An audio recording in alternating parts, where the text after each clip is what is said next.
All right, well, we can kick it off. Hello, everyone. Thank you so much for coming. Really, really excited about this one. I don't know if any of you were on the previous webinar in our modern measurement webinar series, but the last one was on incrementality, and this one is going to be primarily on really demystifying pixel-based attribution. I'm sure everybody on this call is at least somewhat familiar with it. Maybe you know all the ins and outs, maybe you know nothing, but our goal and my goal of this webinar is to really break down not only how it works, why it works, but like the methodology and a lot of the things that I think, sort of can be a little bit confusing and really don't have to be. So once again, thank you guys. We are Podscribe. We're going to do very, very little pitching here, if any at all. But yeah, we can dive in. All right, I'm going to share my screen. If you guys can just give me a thumbs up if you see this. All right, everybody can see that? Great. All right, so once again, welcome to Demystifying Pixel-Based Attribution, specifically for podcast advertising. Again, we're going to be walking through the technical, the non-technical. We're going to be going through everything at a semi-high level. We'll talk about a lot of the technical details, but there's definitely, if you're a programmer or a software engineer, I'm sure there's some things that I'm not covering, and obviously that's all baked into the methodology and whatnot. So feel free to ask those questions. But my goal again of this is to have everybody walk away with the fundamental understanding of how it works and really why it works, and some of those different unique things that come into play when you think about pixel-based attribution for specifically a channel like podcast advertising. So without further ado, we're gonna again cover a lot of different stuff, how it works, why it works, the challenges, the limitations, the mechanisms, what data matching is, what are IPs, why do they come into play, what are device graphs, all of those sorts of things. So at a high level, the way pixel-based attribution for podcast advertising works is we match the IP of the listener or the download, and we'll go into that later, and we match it to the IP of the purchaser. And that's it. And you guys can literally all jump off now because that's basically all you need to know. No, but really, if there is one thing you're going to take away from this, it is that pixel-based attribution for podcast advertising is matching the IP of the listener or the download and to the actual purchaser and identifying that IP. So again, we're going to be breaking down everything. We're going to be going through specifically Podscribe's methodology. There are lots of methodologies out there. There are some things attribution providers do, other things they don't. But it is pixel progress. It is not perfection. Again, podcasting, as we'll talk about, is an offline channel. All of this is not perfect, but how far we have come from the days of only being able to use promo codes and vanity URLs to now having this sophisticated technology that is very, very similar to a lot of other pixel-based platforms and things out there like CTV and different out-of-home platforms. So everything, our goal of this is really to demystify it. We're going to be pulling back the curtain. Some of it's going to be like, oh, well, I wouldn't think about it that way. Other stuff is totally going to make sense. But we believe as a company that if we can help everybody understand that this is not some magical technology, that this is not something that is hidden behind a bunch of curtains and you don't really know if it's true or not, if people can understand how this works, then we can just further move the industry forward together. So before we dive into pixel-based attribution for podcasting, what is pixel-based attribution in general?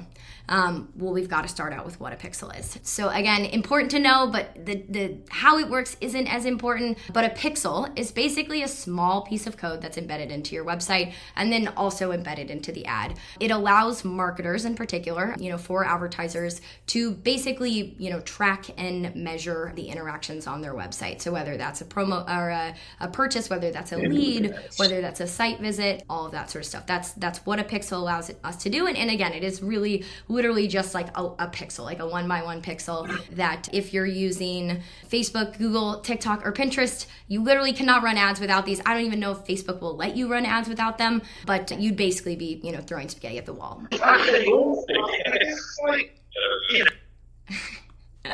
All right, so pixel-based attribution, again, when we're using the pixel, is really just a way to measure the effectiveness of ads by recording those user interactions and attributing them to the conversions that happen on the advertiser's website. Again, Facebook, Google, TikTok, Pinterest, you name it, digital platform, even offline platforms, they use pixel-based attribution. It's a way for us to, again, measure those things and do that matching from who is exposed to the ad and then who went and purchased. And for specifically online channels like Facebook and Google and Instagram and TikTok, it's pretty easy. So really when it comes to, again, matching those things together, the ad exposure and the conversion, you need two data sources. You need the user who is exposed to the ad. You also need to know the engagement of that person that was exposed to the ad, whether they liked it, whether they clicked it, whether they viewed it, all of that sort of stuff. And then we also need to know the interaction or the engagement on the advertiser side, whether they visited a page, whether they purchased, whether they signed up, and then we also need to know who they are. So their email, their name, their profile, or their IP. So really, again, you have to understand who was exposed, what did they do, and what were they exposed to, and then who purchased and who were they. Because again, the goal is to take those two things and match them back together and say, we know that X person saw this Instagram ad, clicked on it, and then went and purchased either immediately or a couple days later. And we have to have those two data points in order to match that back together. And for digital and online channels, again, it's not really that hard. Facebook, Instagram, Google, all of those platforms, again, they're digital. This is happening online, but they're all profile based as well. So if you have a Facebook account, if you have an Instagram account, they know your age, they know your gender, they know where you are, they know who you're friends with, they have your emails, they have your phone numbers, all of those sorts of things. And because, again, if you're on Facebook watching a Facebook ad or on Instagram watching an Instagram ad, they also, since they own those platforms, have a full understanding of the things that you did when it came to the ad. So the engagement data side of it. They know the ad interactions. They know who clicked. They know who viewed. They know who skipped, all of those sorts of things. So they have a really, really robust sort of profile on not only who these people are, but what they did. So it makes that matching be. And again, they also, with the Pixel, you get device and browser information. There's also third-party cookies, so people can, you can track people across their browser. So if they didn't convert immediately, you can still attribute that. But again, for digital channels, attribution is relatively easy. It is getting harder, and we'll talk about that at the end. But again, they have access to that robust data sort of profile on the end of the exposure because they own the platforms, and on the user because a lot of them are profile based, and so they know who you are. So why is podcast attribution so hard? A lot of you probably know this. Some of you probably don't. I didn't when I came into the space. Podcasts are technically offline channels, semi-offline. Yes, when you are listening to a podcast, rather than when you're watching an Instagram story or you're seeing some sort of video online and you're actually streaming that, when you click play on an episode in a podcast, that audio file is actually being locally downloaded to your device, and it's distributed via what's called an RSS feed. The RSS feed was invented around 20 years ago. Its two main goals were to make listening available offline, which again is why it's downloaded locally to your device, and also be able to sort of distribute new episodes and have those come out and fetched relatively easy. Again, you click play in an app, whether it's Spotify, whether it's Apple Podcasts, you name it, that RSS feed is called. That contains all the details on the show. It contains the episode, it contains the publisher, details about the ad, and it also contains the literal audio file of that episode. That episode is then downloaded locally to your device, and you can begin listening. Because that audio file is downloaded locally, it's not being streamed, data and tracking on the ad exposure side for podcast advertising is very limited and can become very difficult. I like to give this analogy. So think about it this way. There's Microsoft Word and there's Google Docs. Now let's ignore the whole you can sync Microsoft Word to the cloud and all of that sort of stuff. Historically, you've got Microsoft Word, which is local to your device, and then you've got Google Docs. If I am listening or reading a Microsoft Word doc, or I am making a change to a Microsoft Word doc, that change is not going to be reflected on somebody else who has the same doc, right? I would have to resend it to them, whereas Google Docs, those things are centralized, and so I can see the people as they go and read some of the doc, or if some change is made, that's reflected. So podcasts are very similar. Obviously we're not making changes to the actual audio file, but when it comes to listening to it, it's more similar to Microsoft Word than it is Google Docs, because that audio file is literally downloaded locally to your device.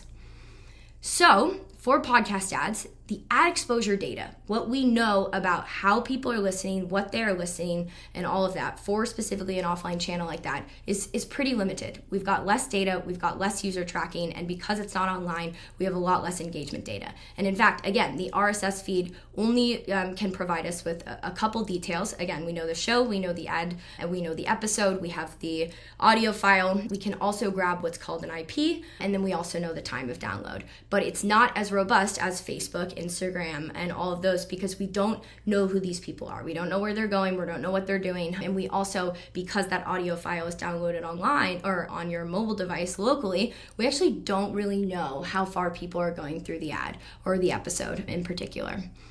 So this makes attribution pretty challenging. And historically for podcasts, because of this, we've found other ways to measure attribution. Promo codes, vanity URLs, post-purchase surveys, show audience surveys, all of those sorts of things. So every ad or a lot of ads you hear use, promo code Joe Rogan, and that's how things are measured. Maybe somebody, after they check out, they're asked a post-purchase survey, a Heidi Howe survey. How did you hear about us? Maybe they'll enter in the podcast, all of that sort of stuff. The problem with those is that they're really, really indirect methods of attribution.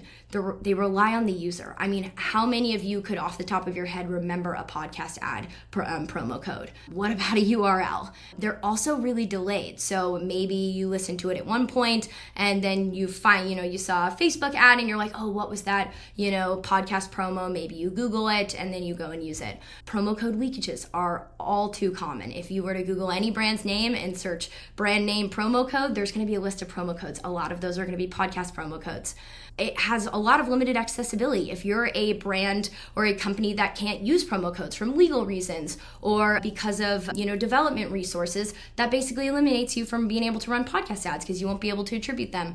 And also, promo codes and vanity URLs, they're really bottom of the funnel metrics, right? So they can tell you who converted, they can't really tell you why, and they can't tell you what other things they were exposed to. So it can be really difficult to make or break decisions. Is this podcast working or is it not? Is podcasting as a channel working or is it not, if we're just relying on these indirect methods of attribution? So let's get into it. How does pixel-based attribution for podcast advertising work? Remember, we match the IP of the listener to the IP of the purchaser. Here are the high-level steps. 4 things. There's a lot more. We'll go into those in more detail later. But the first thing is we capture the listener IP. The second thing is we capture the conversion IP. We then match those 2 IPs and we attribute conversions. Before we dive into how those things work, let's first define a few terms: IP and listener. IP, Internet Protocol, you don't need to know what it is, you don't need to know any details, but again, it's one of the few things that we can actually collect on the ad exposure side. It's like a street address for your computer. It's a set of unique numbers, it's assigned to every device and every computer that's connected to the internet. Why do we use IPs? Why don't we use cookies? Why don't we use all of those things? Again, podcasting is an offline channel, so there's a lot fewer details and data points that we can collect from the ad exposure side. Again, the RSS feed is only able to capture and pass back a couple things. It's the IP of the download, it's the time of the download, and it's the user agent pair. So for pixel-based attribution on the ad exposure side, that first piece that we need to match in order to attribute conversions, we utilize the IP. The other thing is download. Listen, download, impression. Now these terms get thrown around, they're used interchangeably. We pay for based off impressions. Some people will request download counts, and then we talk about them as listens. Here's the TLDR, everything in podcast advertising is a download. Again, we do not know, because that audio file is downloaded locally to that person's device, we don't actually know how far they went through the episode. We don't know if they skipped certain things. There's a lot of caveats to that, and we'll go and talk about that later, but everything at the end of the day is a download, and despite me saying IP of listener to IP of purchaser, going forward, I'm gonna do my best to just explain things in the term of download, because that's what it is. They're not impressions, they are not technically listens, they're used and talked about that way, but everything that we can capture for podcast advertising is a download. So how does all of these sorts of steps work? 1, capture the download IP. There's two ways we can capture the IP at the exposure level. There are types of pixels, and this is sort of where the uniqueness and the beautifulness of pixel-based attribution for podcast advertising sort of was born, because this is a very, very unique compared to other channels. But there's two types of pixels that we use to, again, capture the IP of whoever was exposed to the ad, whoever downloaded that podcast episode. One is called the prefix, and one is a campaign or an impression pixel. The prefix is basically a URL redirect that lives inside of the RSS feed, and we'll go through how that works, and it captures the IPs of all of the episode impressions, all of the downloads for a specific episode. It's primarily used for episodic and baked in campaigns, but it, again, lives in the RSS feed and is able to grab the IP from there. The campaign pixel is used primarily for impression-based and DAI campaigns. It's a pixel that is basically placed inside of the ad server and fires on every impression that the ad is delivered to. So prefixes capture all of the episode's impressions and downloads and the data associated with those, and the campaign pixel can capture all of the impressions and downloads if it's being served to all of the entire episode audience, but is primarily used for impression-based buys when you're doing some form of targeting or you're running different impression campaigns.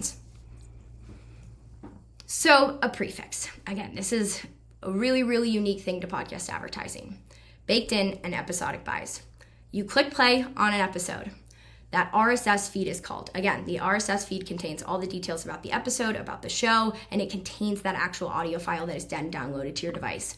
So when you click play and the prefix is installed, what happens is basically the prefix does a quick redirect rather than immediately downloading the episode audio file, and it pings our server. This is what Podscribe's prefix looks like. It's a very, very simple URL, and it lives inside of that RSS feed. And so that quick redirect, again, pings our server and allows us to capture the IP, the user agent, and all of the data associated with that episode of the actual listener.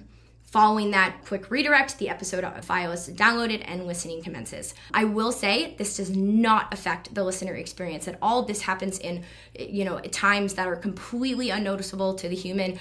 Most of the podcasts episodes that you guys probably listen to, they have prefixes in them. And again, listening is not affected. You can't even notice it. But it's the act of quickly redirecting, allowing our server to capture the data of the listener, the IP, and all of the associated episode details, and then that file is downloaded. So that's what the prefix is. That was historically sort of where pixel-based attribution came about. Again, very, very unique to podcast advertising, but it allows us to grab that data. The campaign pixel, or the impression pixel on this side, is, again, historically used for dynamically inserted ads. So similar to the prefix, you click play on an episode. Instead of it immediately crawling the RSS feed, the ad server is actually called. So the ad server, megaphone, whatever you're using, is actually the thing that contains what the ad is and what it will be placed. That ad server, when the publisher is actually putting the ad inside of megaphone, they include what's called a campaign pixel. And the campaign pixel looks like this, and it does something similar to the RSS feed or to the prefix, but it basically, again, allows us to grab the IP of the listener, all of the details about who that ad is being served to, and then immediately the episode file is downloaded. I know that was kind of complicated, so are there any questions immediately? Yes. I put it in the chat. I'm looking to understand if this can work in the context of a programmatic buy through a DSP where you're connecting to multiple inventory sources. Absolutely, it can. It all depends on the ad server that DSP is using, but you would use the campaign pixel, and that pixel, similar to how that DSP is serving the ad, would be inserted if they allow third-party tracking. We work with a number of different programmatic providers and sort of programmatic publishers, if you would. And again, as long as the ad server that you're using for the programmatic can accept third-party pixels, it would literally look like a pixel like this. It would be inserted into the ad placement, and the same process would happen. So say I'm connecting through like Audio Hook or AdsWiz, whatever, and I set up a female 40 to 60 targeted US geo, some contextual or behavioral or household income or whatever segment, and it goes to 20 different inventory sources as like where that campaign might run. How do I tag that through the DSP? Do I have to go to each of the inventory sources and say, place this on my campaign? I don't know if it's the individual. Yeah, I mean, whoever's going to be serving the ad, again, it just goes inside of that ad server. So if you're serving the ad and you're setting that campaign up, you've done all the targeting. Ad again, if it can accept the third-party pixel, you would literally add it in, and then they push the campaign live. And the cool thing about pixel-based attribution for programmatic and even run of network, for example, is that typically you don't get transparency into where those impressions are actually being delivered. So you can see like high-level stuff, but we'll actually show you or an attribution providers will show you the episodes, the exact shows, and the actual associated performance with those impressions. So you get full transparency into actually where they're being delivered. So I'm happy to talk further after this call, Jeff, and we can go through like specifically what you're using, but we have run into very few issues where that isn't possible, and typically it's just the ad server that the programmatic partner is using does not accept the third-party pixel. Really, may I ask a quick question? Yes, of course. So, for the average podcaster who doesn't get under the hood, technically not really involved with that, what's involved, we're talking DSP and so forth, what's involved for most podcasters, I'm thinking of my clients and how to advise them in terms of implementing this type of system. Yeah, so for independent podcasters, there's very, very few that can't accept prefixes. That's basically what you would use unless they're using a megaphone and doing dynamically inserted ads, which usually at that scale they're not. They're just doing episodic sort of live read ads. They would need to, capture all of the IPs of the downloads. And so it's really just installing the prefix. We've got lots of documentation for that. They basically add it into the RSS feed. It's really simple. We've done it literally thousands of times with different independent podcasters. And again, that just allows us to grab all of the data on the ad exposure side. And then whatever the advertiser is, they download, we'll go through that soon, they download or basically install Podscribe's pixel onto their site, and then that matching happens. And I'm happy to walk you guys through sort of what the dashboard looks like and how all those things piece together. But yes, we've worked with a lot of independent podcasters. As long as they have, some capabilities, there's very, very few hosting platforms that don't accept it. It's easy and it's definitely available. Thank you very much. Was there a kind of list of those that do not accept it, just as a caveat after somebody's signing up for hosting service? Yeah, absolutely. We can definitely pull that for you, and I'm happy to chat after this, and we can go through sort of the details and at least give you examples of ones that don't accept it. Thank you. Okay, great. So I'm going to jump back in. Again, there'll be lots of other room for questions, but great questions so far. So again, we just talked about one of the pieces of data that is required for pixel-based attribution. It is the ad exposure side. We do that through either two types of pixels, the prefixed or the campaign pixel. So now let's move on to the other piece of data that we need to collect, which is the conversion IP. So these are things and events that happen on the advertiser side. So capturing the conversion event, again, the event level side, it's a basic pixel that lives on site like Facebook, like Google, like TikTok, like Pinterest. Podscribe in particular actually has a Shopify app that allows you to automatically install that pixel, which is what Facebook and Google do. And so that makes that really easy. If they don't have, if they're not on Shopify, again, you basically just inject this little JS tag into the header, and it allows us to track all of those interactions. It can track site visits, it can track purchases. We can even do mobile app downloads, leads, you name it, custom conversion event, we can track everything there. And this is the part of the pixel-based attribution for podcasting where this side is very, very similar to other digital marketing channels. So really the unique thing with podcast attribution is that the ad exposure side is the difficult part, and that's where we're only going to be able to grab the IP. But the conversion side is very, very similar to any other platform where you install the pixel on the advertiser site. It looks something like this. You grab the pixel. This is literally the pixel right here. They install it into their site, whether manually via Google Tag Manager or, again, we have a Shopify app that makes that install 2 seconds. And then the pixel anonymously tracks all these user interactions, site visits, purchases, mobile app downloads, and leads. So again, very, very similar to a Facebook and a Google. Now we match the IPs. Apples plus oranges, no conversions. Apples plus apples equals conversions. No, literally that's as easy as it is.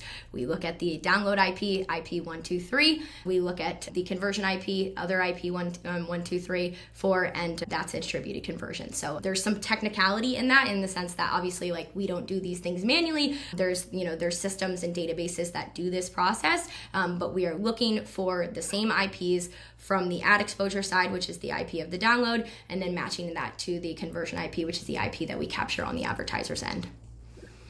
But as I mentioned, it's not as easy as other digital marketing channels. IPs have a lot of limitations.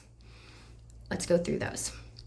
So there's two types of IPs. There's good IPs and there's bad IPs. Good IPs, and I'm simplifying this, there's other things in here, but this is what you need to know.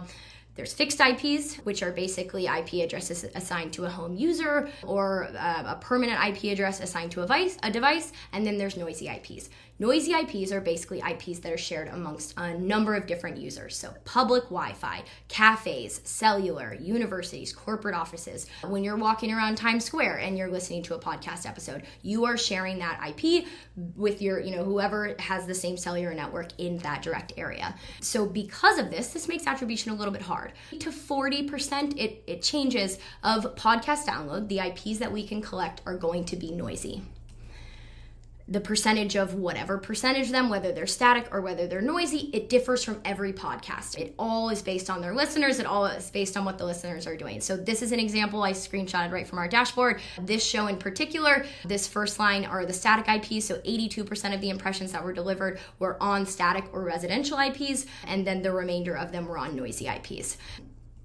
So again, the problem with noisy IPs is because they're shared by multiple people, we don't know who that person is. And so we can't definitively say that this IP, is the same as this conversion IP, and that means that they were exposed to the ad and converted, right? If I'm in Times Square and I'm listening to a Morbid episode and I hear an Athletic Greens ad, and then somebody just coincidentally 20 feet from me is purchasing Athletic Greens, if we didn't do what we'll go through, and if we just looked at those as, matchable, then we would say that's a conversion. And obviously that's not accurate. Those two people were doing entirely different things, and it was unrelated to the ad exposure. So we have to deal with noisy IPs because we can't definitively say that ad exposure on this IP led to this conversion on this IP. So again, coffee shops, cellular networks, offices, universities, all of those things, they're noisy IPs and they can become really unreliable. And so if you're a good attribution provider, you have to do something and deal with those noisy IPs. So what do? We model. It's basically a fancy word for saying we extrapolate, we guess, we assume. There's a little more methodology in that, but we basically have to model them because we cannot track them perfectly. So how do we handle noisy IPs? We model out-of-home performance based on in-home behavior. This is the process. We capture all of the IPs of the downloads. We filter the noisy and the static. We sort of set them aside. So we've got, here are the static IPs, here are the noisy IPs. We then calculate the conversion rate for the static IPs. The static IPs are ones we can perfectly match. We know that this IP matches this IP on the conversion side, and therefore, we can say definitively that this is a conversion. And so we calculate that. So let's say it's a 2% conversion rate. We then take the noisy IPs, so however many there are in the podcast sort of episode and the downloads, and we'll apply that conversion rate to the number of noisy IPs, and we model it out. So it looks something like this. Let's say this episode has 1,400 impressions. We split them up, 1,000 of them are static IPs, we can match them, and 400 of them are noisy IPs. We then see that out of those 1,000 static IPs, we also saw 100 conversions. And again, we were able to match those because those IPs matched. That means that there's a 10% conversion rate for those static IPs. Now on the noisy IP side, again, we can't match them. We can't say. We don't know if it's me or if it's Sherry or if it's somebody, on the other side of the road. And so what do? We take that conversion rate from the perfectly matched static IPs, that 10%, and we apply it to the number of noisy IPs. So that those 400 noisy IPs, we multiply that and we say, all right, we're going to assume that there are 40 noisy IP conversions. We model them out. So now when we put those things together, we've got a total of around 140 conversions. This is what modeling is when people refer to modeling, whether it's for simulcast things or, again, just podcast stuff in general. This is basically what we do. This differs from attribution provider to attribution provider. We treat them as the same. The argument, is that, statistically significance backed by testing. Why would this random subset of listeners engage any differently just because we can't track them? Statistically, they wouldn't. We've done lots of tests on this, whether it's from an incrementality standpoint or from other methods, but they usually don't, and so we don't treat them as if they would. So that's what we do. We take the same exact conversion rate from the static IPs, we apply it to the noisy IPs, and we say, hey, even though we can't track them, this is how we're assuming that subset of listeners would convert, and then you model out and you sort of round out performance. Don't worry, There are other ways to view the performance without modeling. One of the best things about Podscribe is that we're flexible. And so not only can you go directly in your dashboard, and if you are absolutely appalled at modeling and you're like, I don't believe it whatsoever, you can turn that off. You'll automatically see your results adjust in real time. It'll just be, the conversions that we were able to perfectly match. And you can see that in this as well. So this is an export of what we call our individual conversion report. It's going to show you all of the events, the purchases, and you're even going to see the order IDs that you can look up directly in your e-com platform that are matched to that ad exposure. So again, we believe modeling is important because, again, why would this random subset of users convert any differently? Some say they would, others say they wouldn't. We want to give you that flexibility. We do think it's important to round out all of the performance, even if we can't perfectly match it, but you do have the option to turn that off if, again, you are completely appalled by it. I'll stop there. Does the modeling part of things make sense? Great. We do this exact same thing for simulcast. For instance, for what I call embedded ads inside of YouTube, things that are not run through YouTube's like Google Ad Manager, where they're just added into the actual episode. YouTube doesn't pass anything back to us. We can't get the IP, we can't get any data, but it doesn't mean that those 50% of the simulcast buy, which are YouTube impressions, doesn't mean that they didn't convert. And so we do something very similar. We take the static IP conversion rate and then we model that off of the number of YouTube views. So there are other companies that apply different conversion rates. Sometimes they're higher, sometimes they're lower. We just take sort of a standard approach, saying we would assume they would interact and engage with the advertiser in the same way. And so in order to round out that performance, we're going to apply the same conversion rate.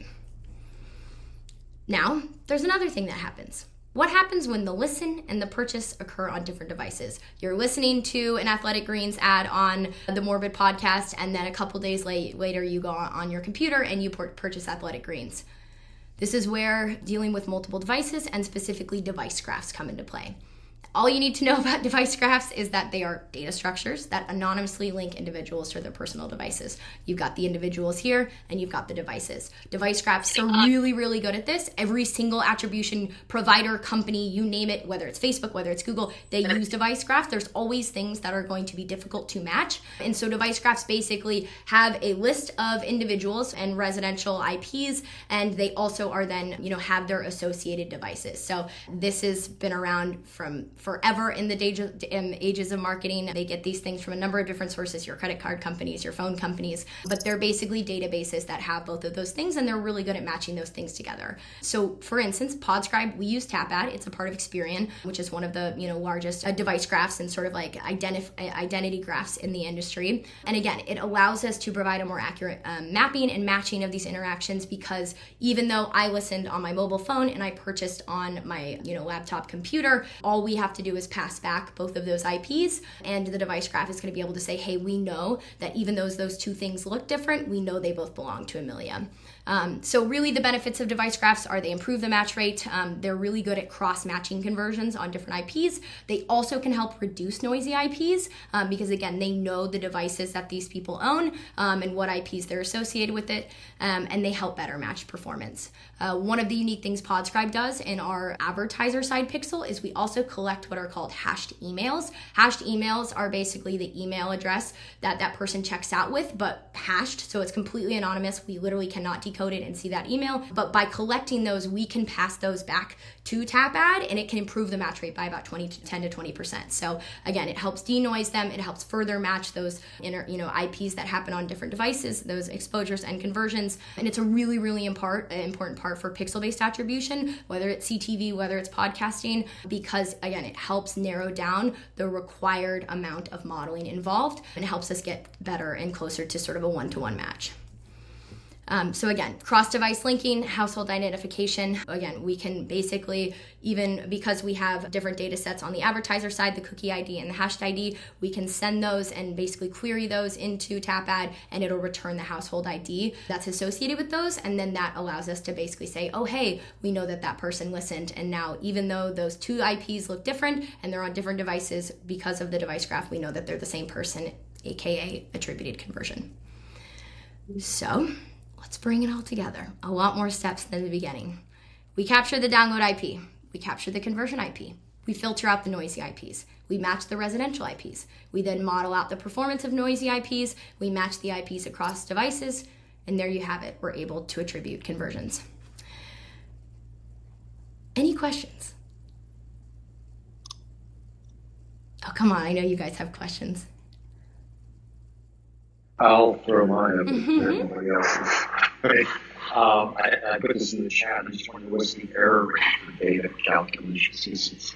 It's a little opaque to me how the modeling works, and I'm still not quite sure that. And what do you mean by error rate? In other words, if you're doing modeling, I mean, there are calculations that go into that in terms of the accuracy, but you certainly can't be 100% certain that what you got is exactly, what the conversion is, et cetera. And I'm just wondering if you've run any numbers in terms of, do you think it's 60% on, is it close to 90%, somewhere, just so we have an idea of what we're talking about, where this particular business and the technology is right now. Yeah. I think it depends. We've done incrementality tests where, again, we're looking at specifically static IPs, and then we're, sort of matching them back to what the, the actual advertiser saw. And I mean, I guess that's sort of the problem, is that we could over attribute the number of conversions attributed from podcasts. And, by the way, that happens all the time. I mean, if you're a digital marketer, how many times have you looked at your Facebook conversions for the day, looked at your Google conversions and been like, those are twice as much than Shopify reported? And so even for other digital marketing channels, modeling and this sort of stuff is still involved. There's always going to be users that you can't match, whether they're on a VPN, whether they're in a different country. All of those sorts of things exist. So I don't know if we have like a percentage or a rate at which they work. I think that's why we created the way to basically turn that off. But the easiest way to do it is, again, like, and this sort of goes into a different webinar we'll have, but really triage that data, right? So look at your pixel-based conversions, look at them with modeling, look at them without modeling, look at the promo code usages, look at the vanity URLs, look at your post-purchase surveys, deduplicate those, and then see sort of what those conversions net out to be. I think with any, again, none of this is perfect, but the goal is to provide a little bit more transparency so that you can be better informed when it comes to making decisions about what show to buy on, should I continue running podcasts or not? And so even if they're, 10% over attributed or 10% under attributed because of this modeling, that's still better than, only 20 to 30% fully attributed when it comes to the typical promo codes and vanity URLs. So I know that doesn't perfectly answer your question. I think the answer is that it really does differ. I would say it's relatively accurate. And again, we have done some tests, and I'm happy to talk with you further on that. But I think the biggest thing is you have that control in order to look at those things. And there's a lot of things that really great agencies like Adopter or Right Side Up or Oxford will sort of help you do when it comes to looking at all of your data sources and trying to figure out which one is the most accurate, so that you don't have to rely on exclusively multipliers or, using promo codes and vanity URLs as the only method of attribution. Okay, thank you very much. Yeah. All right, so this sort of goes into the next question. How do I assess the accuracy?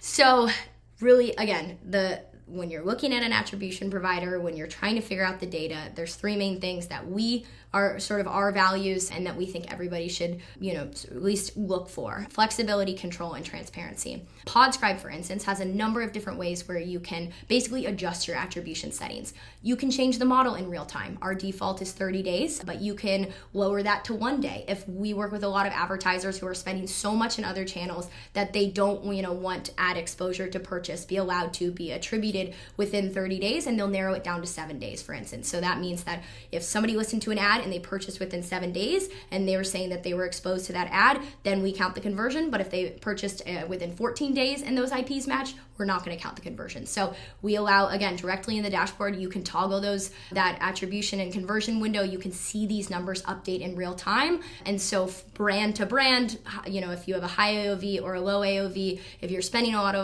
lot of other channels or you're not spending on a lot of other channels, you have the control to, again, adjust your data and how you want to look at conversions.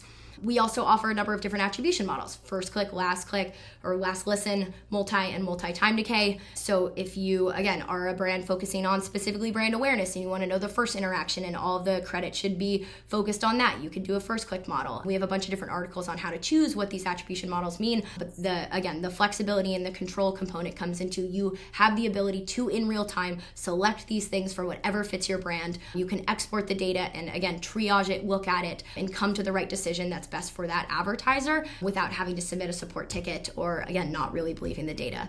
The other thing you can do, again, when it comes to flexibility and control, you can exclude prior customers, you can exclude prior visitors, you can exclude different URLs. So from the day that the Podscribe Pixel is installed, if you want to exclude any ad attributed conversions for people that have already come to the website or have already been customers, you can do that. You can also exclude different URLs. So maybe they were exposed to a podcast ad, then they saw a Facebook ad, and then they went through Facebook and converted, and you want to say, hey, we don't want podcast to get credit for that. We want Facebook to get credit for that. You can exclude those. In Podscribe, you sort of drop these down, and there's a number of different source mediums that you can select, so you can sort of determine what you want from a podcast standpoint to be attributed as a conversion and whatnot. So that's really how we look at assessing accuracy. It's less about being perfect, because we're never going to get this perfect one-to-one matching, and neither are the other channels, by the way. We'll talk about cookie deprivation or deprecation, but it's really allowing you to, again, have the data in one place, understand the methodology, and then control it and fine-tune it to whatever settings you want that fits best for your brand or most believable for your brand as well. Any question there? Great. So we got a lot of questions in the sort of, registration list of questions about how do I know which attribution provider to choose, and what should I look for when talking about them or when speaking to them?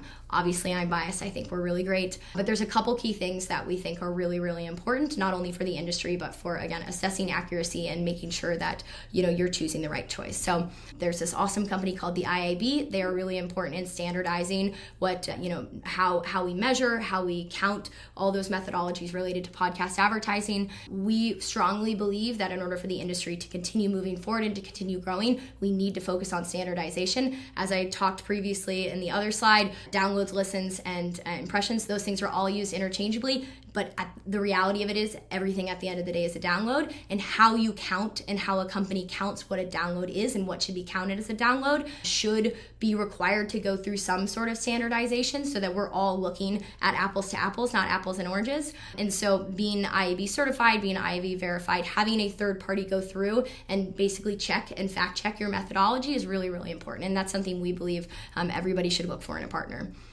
Publisher coverage. There was a talk about independent podcasters and, how can we support this, and is it going to take a lot of time for a show that doesn't have the prefix installed to have that installed? It's really important for when you're working with an attribution provider to make sure that you're not setting yourself up to sort of make a lot of work for yourself later on, and so making sure that they do have that prefix, they do have full tracking capabilities, and the large amount of shows that you plan on running in is really important. We also believe that you should be an independent third party, which means you don't sell media, which means that you don't have any bias when it comes to what you're reporting. Obviously, and I won't do a lot of shit talking on Spotify, but they acquired Podsights and Chartable, which were two of the largest attribution providers, and that makes it really difficult. And there's a lot of people in the industry that sort of refuse, to use Spotify, even though it's free, which, by the way, I think is great, because they're grading their own homework. So being independent, being a third party, not having any skin in the game when it comes to what you're attributing in terms of performance, especially if you own shows, is really, really important.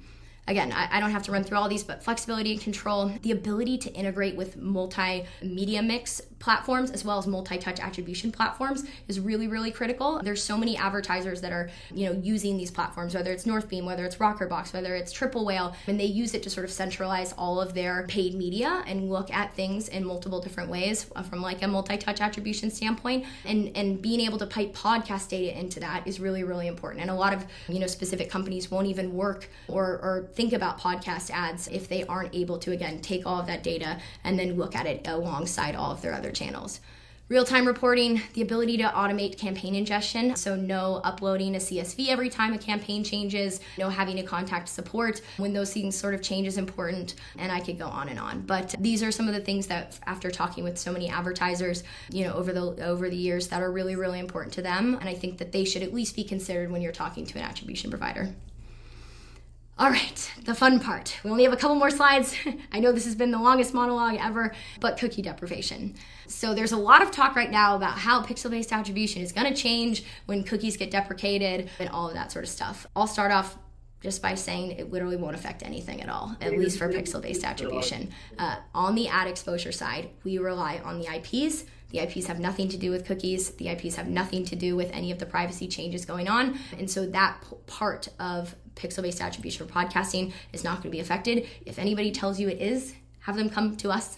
We'd love to argue, we'd love to talk, but the reality of it is that from a pixel-based attribution standpoint, again, the IPs are the things that are the most difficult to deal with in podcast advertising. They're the only thing we have available on the ad exposure side. Those will not change. What will change is the ability for other channels like Facebook and Google to track what are called third-party cookies. So Podscribe, for instance, has been preparing for this for a very long time. Our web tag, that JS tag that is installed on the advertiser side, is actually sets a first-party cookie. So those will not be disappearing, and it will be completely unaffected by the change. And again, our Pixel, as I mentioned, collects hashed emails, which improve the match rate. And for streaming and in-app event ads, they also collect them what are called MAIDs, which are mobile ad IDs, and those things won't be affected. So pixel-based attribution at a high level when cookies deprecate is not going to be affected. If there are attribution providers that are using third-party cookies in that advertiser conversion event tracking side, they will be affected. But I believe for the most part, people are making changes and getting prepared for this. But I just want to set the record straight that cookie deprecation, as long as you're following at least those steps on the conversion side, it's not going to affect pixel-based attribution for podcasting. Any questions there? Any technical people that want to fact check me?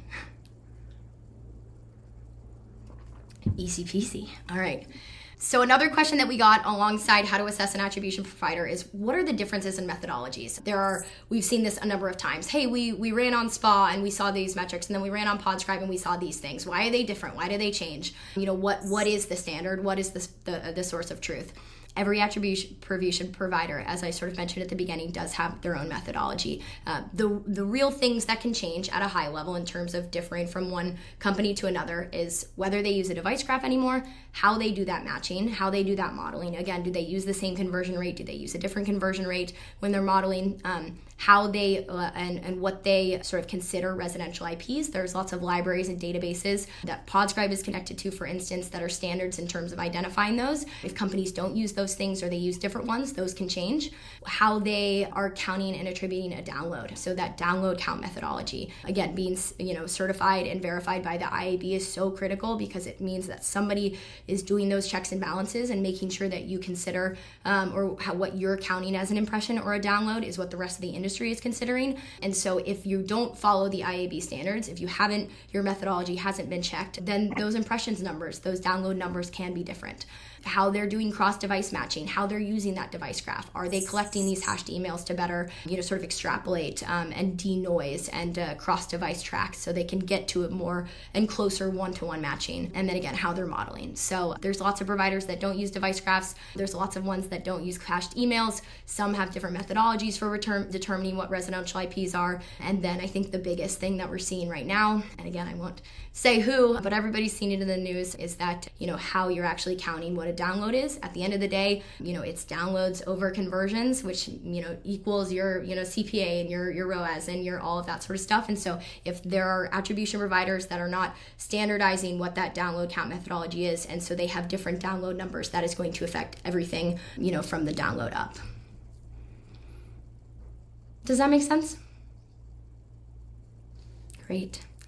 All right, we're almost done. I guess the last thing that I was going to discuss is there's a lot of questions about again, how do I know that this is true? What if I'm spending in other channels and my attribution results look high? Incrementality is used in all other channels. It's a way to basically definitively say that we know these people exposed to this ad converted at this rate, because you sort of do what are called control groups. And so you don't expose some portion of an audience to an ad, you expose the other portion, and then you're basically able to look at what that conversion lift is for the people that were exposed. Podscribe just launched incrementality. You can literally view it in your dashboard. You don't even have to request it. We're happy to walk you through it. But if you work with a large brand that is spending on a lot of other channels, if you're concerned about your attribution results, they're looking a little too high, incrementality is a really, really great way to go, because it, again, will definitively tell you what, from a show level or campaign level or a channel level, what that actual incremental conversion lift is for your podcast ads. So again, happy to explain that in more detail after this call, but I encourage you to check out the previous webinar we did where we go through basically what our methodology is there and how we do that.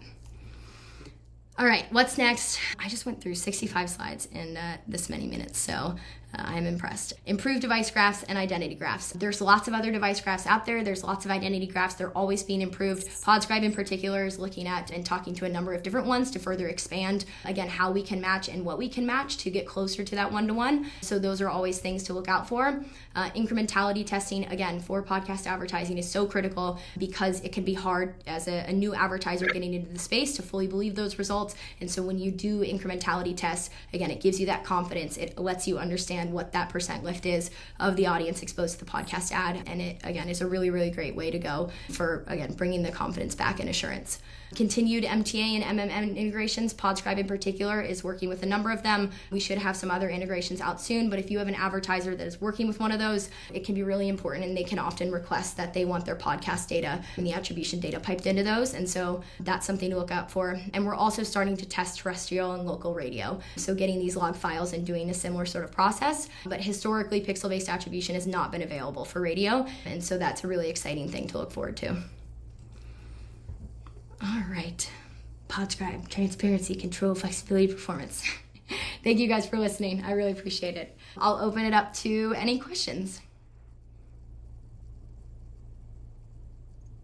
The identity graph, does that, when we insert the pixel on the brand side, does that already have the identity graph, or is there anything else needed from the brand side in order to? Yep, great question. Absolutely nothing needed from the brand side. That is the partnership and the use of the device graph is on the attribution provider side. So we have a partnership with TapAd. We've been using them for years. And so again, it basically just allows us to take your conversion IPs or the advertiser's conversion IPs and the ad exposed IPs and then better filter through them and match them. So the only thing an advertiser needs to do is obviously sign up for Podscribe, ingest your campaigns, and then install the pixel. And once you run your ads, you're good to go. So I would say installing the pixel, if they're not on Shopify, is probably the only complicated part. And again, there's lots of other ways to do that, whether they have a dev team or you can insert it directly into Google Tag Manager. Really, a quick question about attribution, podcast attribution as it stacks against other mediums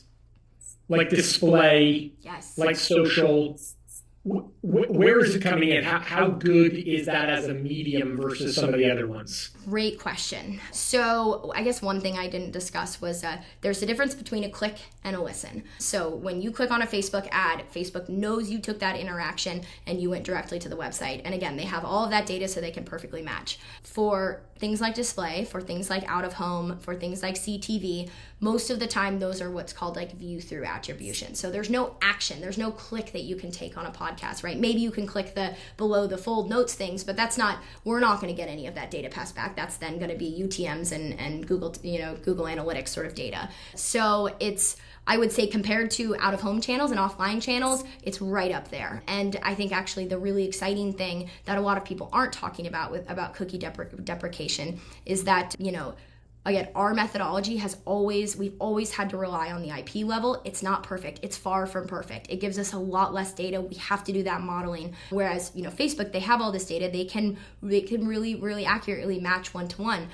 Once cookies deprecate, Facebook, Google, all of these sort of behemoth ad companies are going to have to look at other ways to assess performance, other ways to match. They're going to start looking at using IPs. And so I think it's really, really exciting that for those channels, once cookies actually do deprecate, there's going to be a lot less scrutiny around podcast advertising and pixel-based attribution because the expectation for perfectly matched one-to-one conversions is just not going to be feasible anymore. And so there's going to be a lot more modeling involved in those channels. Again, to answer your question directly, it's probably at the top compared to display and things like that. I would say the only thing that's probably a little bit more advanced is CTV attribution. Maybe you guys have heard of Tatari. They sort of led the charge on pixel-based attribution for CTV because it sort of went through the same trajectory. Historically for CTV, you use promo codes or vanity URLs.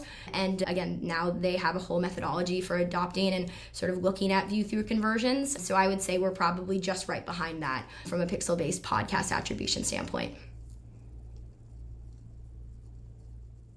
Did that answer your question, Chris? Yeah, it did. Thank you. And a follow-up question is, are you seeing, so there's obviously a ton more podcasters.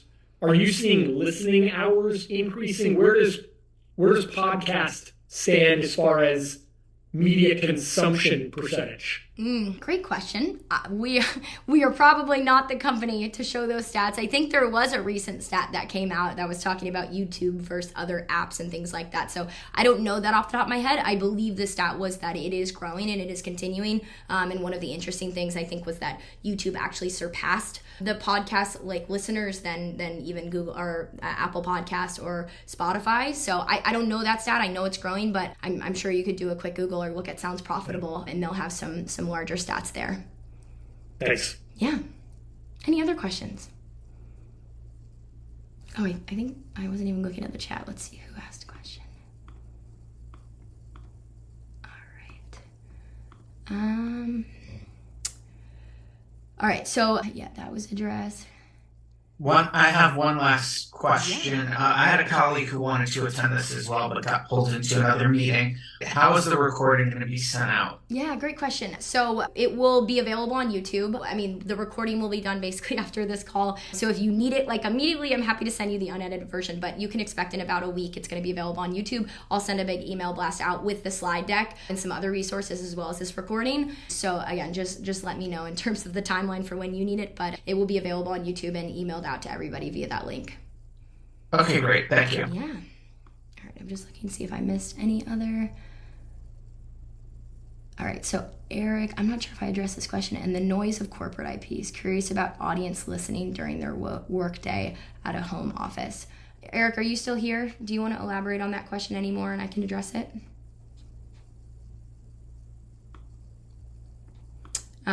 All right, well, to address the question directly, again, corporate IPs would be considered a noisy IP. If you're listening to a podcast at work, anybody else on that IP is going to, again, sort of would have been said, hey, that was a conversion. So I'm not sure about the listening history or the volume of those, but in Podscribe, you can actually see for each of your shows what the breakout of different IPs are. That was that sort of table that I showed. Here are the ones that are static, here are the ones that are noisy. So I think the biggest thing is that it differs from show to show and from even episode to episode. Great. All right, any other questions? I know this has gone a little bit over time, so I'm happy to address any of the ones that I didn't in the chat over email, but any other important thing, any feedback? Great, all right. Sherry. I was just going to say, this is really great. I also really loved your explanation over the noisy IPs, and just when speaking to somebody or writing about this and trying to explain this kind of information to somebody, it was done really well. Thanks. Thank you. All right, well, thank you, everybody. Again, if you want to stay on and have more questions, I'll be here for a bit. But yeah, really appreciate you all for coming. If you want to check out Podscribe, again, this is the only pitching I'll do. I'll send this out. You can go to Podscribe, request a demo. We'll be happy to walk through this. And if you use Pixel Webinar, we'll give you 20% off your first 2 months. There's lots of other webinars that are coming up. The next one we're most likely going to do is how to triage and dedupe that data from pixels to promos to post-purchase surveys, how you interpret pixel performance. We walked through models and conversions, conversion windows and exclusions. We'll do that in real time, and a bunch of other ones. So this is part of our modern measurement series. And yeah, there was also an article that we did with one of the most popular post-purchase survey companies out there about, again, sort of explaining all of this in written form. So if I spoke too fast, if I said anything that didn't make sense, go check that article out, and it'll definitely help you sort of walk through the steps and better understand. Thank you, everyone.